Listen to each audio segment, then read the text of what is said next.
guys! Welcome back to my channel. I'm so happy to have you.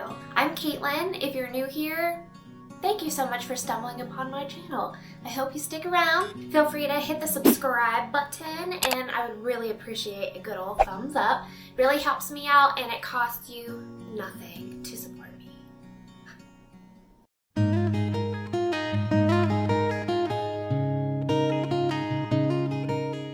So I want to start this video out with two things. I know it may not mean a lot to some larger, famous people out there. I am not one of them. But I just hit 100 subscriptions on my YouTube channel. And I am so humbled and thankful. I'm very excited. Like I said, I know that that's not really, it's not a lot in the YouTube, social media, cool people world out there. But I'm really thankful, and I hope you enjoy some new content and continue to follow. If you're new here, like I said, I would really appreciate a subscription. So thank you. I learned to start out with that first and foremost. And then secondly, I know my last couple of videos are 3-4 months old, and I had said that I was going to be posting some more content, but then I disappeared.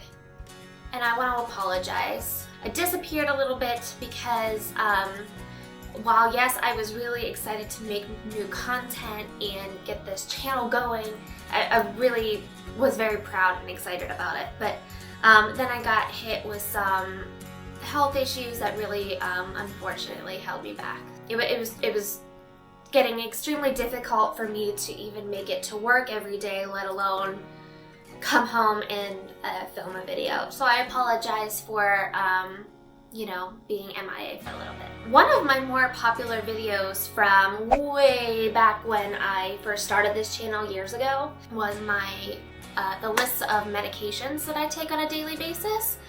And since it's been a while, I wanted to make a new video about the medicines that I take now. A lot of it is going to be the same. I'm not going to lie to you. A lot of it is the same as my old video, but some of it's changed a little bit, and I just want to kind of give an update for you. We're going to go ahead and I'm just going to start with some of my prescription medications that I take on a daily basis, and then I'm also going to talk to you about some over-the-counter or supplemental medications that I take as well. The first one here is Fexofenadine or Allegra. So this is a prescription strength Allegra. I take one tablet. That's a lie. No, I take 4 tablets a day.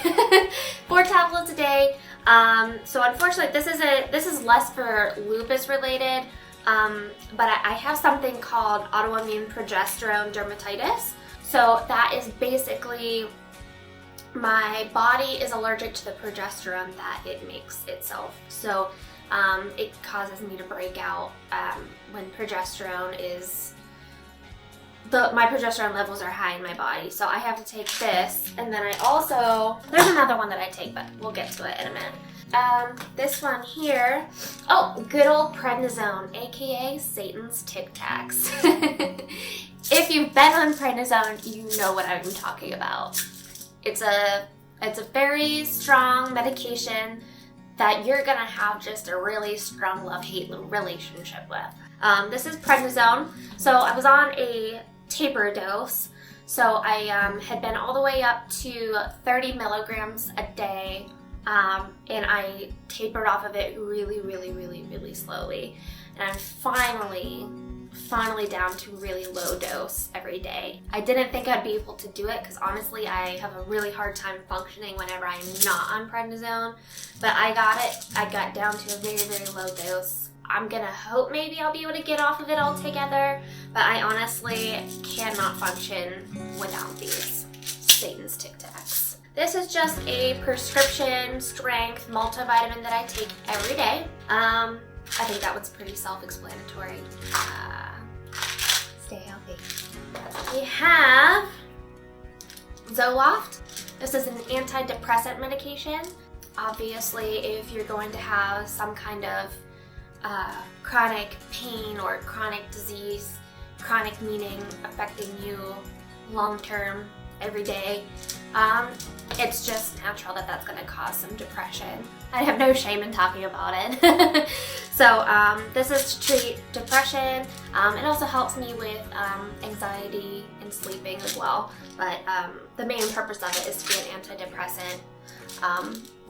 Pretty obviously, if you're sick, you're going to have some hard times mentally. So I get it. This is Voltaren or Diclofenac. I'm probably saying like half of these wrong, so I apologize. This one is like a daily medication that I take for pain. So it's different than taking like 800 milligrams of ibuprofen or Motrin as needed for pain. So that's different. This is something that you take every day or multiple times a day, and it helps to treat long-term pain conditions. This one I've been on for a couple of years, but I've tried other ones as well. I was on Mobic or Meloxicam. That was the first type of medication like this I was on years and years and years ago. I was on it for a very long time, but unfortunately after about 10 years of taking it, it just stopped working for me. It didn't do anything for me anymore. So then after that they put me on to Celebrex, which I noticed a big difference. It did seem to help me, but unfortunately due to good old insurance and insurance problems, they wouldn't pay for it anymore. So I stopped taking that, and that's whenever they put me on this medication. They're all very, very similar. They all essentially do the same things. One may work for you, but won't work for me. Everybody's body chemistry is different. So I've been taking medications of this class for a very long time. Okay, so this one is Procardia. I've been on this for a very long time as well. The purpose of this, so this is actually technically like a blood pressure medication. Like if you have high blood pressure, your doctor may prescribe something like this to help treat it. The purpose of me taking it, even though I myself have very low blood pressure, this is to treat the Raynaud's phenomenon. So what that is, if you have lupus, I'm sure you may be familiar with some of the underlying conditions. I've talked about them in other videos. One of my last videos I did about the Sjogren syndrome. So this is kind of similar in a similar class. So Raynaud's is a circulatory problem where your outer extremities don't get the blood flow that they need. Some things that can affect it are being really, really cold or stress, things like that. So my toes or my fingers, my hands would just totally lose circulation. They would turn sheet white, like paper white. I mean, there would be no blood flow to my hands, and I couldn't feel them. I couldn't really use them. And honestly, it's really freaky to see like half of your hand totally lose all of the blood in it. It's really creepy. The thing is, like, if you don't get blood flow back, bad things can happen. Not good. So after dealing with that for many years, my doctor put me on the blood pressure medication, and honestly, I haven't had any problems since that I take it every day. Of course, like I said, I do have low blood pressure, so I have to keep an eye on that. Make sure that whenever I'm getting up out of a chair from laying down, I do it slowly. I don't want to pass out. Also have to be careful with like hot baths, or like I have a hot tub, so I just have to be careful not to get my blood pressure too low. But it definitely helps. I haven't had any problems. So if you have Raynaud's, definitely talk to your doctor about a blood pressure medication to help. Good old Plaquenil. So if you are diagnosed with lupus, this is probably one of the main medicines that you are on. It's pretty much the first medicine that they get you on. So Plaquenil was originally developed to treat malaria, but I'm not gonna lie, I don't know the whole research behind it. They found that it helps patients with lupus. I guess it helps to keep your immune system from attacking itself. Now the thing with this medication is it can cause a lot of problems with your eyes. So I have maybe 4 or 5 different kind of eye doctors that I have to see 1 to 2 times a year, and they do something called a visual field test, where they make sure that I don't have any toxicity or damage due to the Plaquenil. It is able to be reversed if you stop taking it as soon as you notice the signs. And from my understanding, it's just a big precaution. It's not something that happens all the time. I've been on Plaquenil since I was 12 years old, and I'm 28 now. I've had some scares in the past, but all my visual field exams are great. They just say that like my vision problems that I do have are mostly due to the Sjogren's because my eyes are dry. Okay, so this one and this one. So this is Imitrex and Reglan. So these treat my chronic migraines that I have. I know that's pretty self-explanatory. So I see a neurologist. I have migraines all of the time. I take half of an Imitrex as needed at the onset of a migraine. I can't take a whole one because I have some side effects with it. And then if that doesn't work, they have me take Reglan, which I understand to be like a nausea medication that's safe for pregnant women. Medications have different uses for different people. So I take these to treat migraines. I've also had trigger point injections as well that have helped. So this is my other allergy medicine that I was talking to you about. So I take the Allegra. I take 4 pills a day of the Allegra, and this is prescription strength Zyrtec.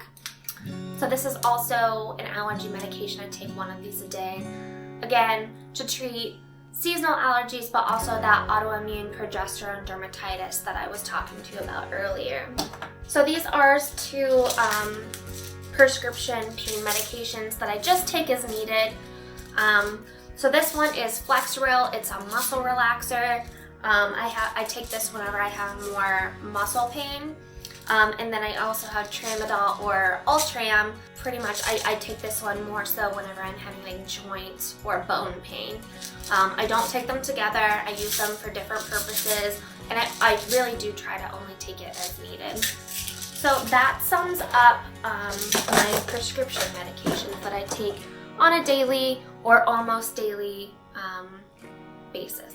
So some of my over-the-counter supplements that I take, and I do want to express as well, make sure that your doctor knows what supplements you are taking or are thinking about taking. Make sure that there's no interaction or major interactions between supplements or also between prescription medication. So I take a daily fish oil that helps with my joints, my bones. It helps with brain function, lots of different things. Magnesium, my neurologist told me to take 1 magnesium a day, I guess at night, to help to prevent my migraines. And honestly, this has helped me so much. Magnesium is good for lots of different things, but this has definitely helped with my migraines. If you get those, you should give them a try. So this is Jet Alert. There's some mixed reviews with this stuff, but all it is caffeine pills. Obviously you guys know all about the lupus fatigue and severe fatigue and just being tired and drained. I'm trying to cut down on like soft drinks like pop, coffee. I do drink tea, but sometimes, very rarely, I'll just need that extra boost. So I'll take 1 of these. I believe 1 pill is the same as 1 cup of coffee. So sometimes you just need that extra boost. It can help with my migraines too. Apple cider vinegar with prednisone, it's pretty notorious for causing some weight gain. So I take these to help try to melt some of the fat off of me. But apple cider vinegar, it has studies showing that it can help you with the loss of fat. Okay, so these are just a probiotic. It's good to take. I take 1 every day. It just helps with your tummy, helps with your immune system, because immune system, a lot of that is in your gut. So keep that healthy and strong. B12, I take 1 of these every morning, and it just helps me, with metabolism, but also it gives me lots of natural energy. I highly recommend these as like a daily battle against fatigue. So whereas the caffeine and the caffeine pills are kind of just like an as needed, I take the B12s as more of like a daily, energy boost. Last one I have here is Diurex, just another over-the-counter supplement. Once again, Prednisone can make you gain a lot of weight, a lot of bloat. It sucks. So I take these to help. I take 1 a day. No, I don't. I don't know. 2 a day? 4 a day? I don't know. Whatever's on the packaging. That's what I listen to. And it just helps to flush away some of that bloat caused by the prednisone, which I'm trying to work on. The only other one here that I take on a regular basis would be my Humira prescription. I've done a couple of videos on that in the past as well. It's an injection. It's a biologic medication that I take every other week, and it's supposed to help with some of my pain symptoms as well. So yeah, I really hope that my updated video helped some of you guys. I would be really curious to see what medications you all take for your lupus, or your migraines, autoimmune progesterone dermatitis, Sjogren's syndrome. I'm curious. Let me know what you guys take down in the comments below. Now, I am aware that for the treatment of lupus, there is a lot more medications that I could be on, but because I'm in the childbearing age, they don't want to put me on anything major. There were talks in the past about me trying some chemotherapies out or trying Benlysta out. That just wasn't in my game plan right now, being as I am, like I said, in the childbearing years. Those will be open to explore after I'm done having children in the future. So this is it for me for now, but like I said, thank you all for being here. I really appreciate it from the bottom of my heart. Please press that subscribe button down below. It costs you absolutely nothing and it would really help me out. Thank you so much. Once again, please introduce yourselves in the comments below. I would really love to meet you all. Take care.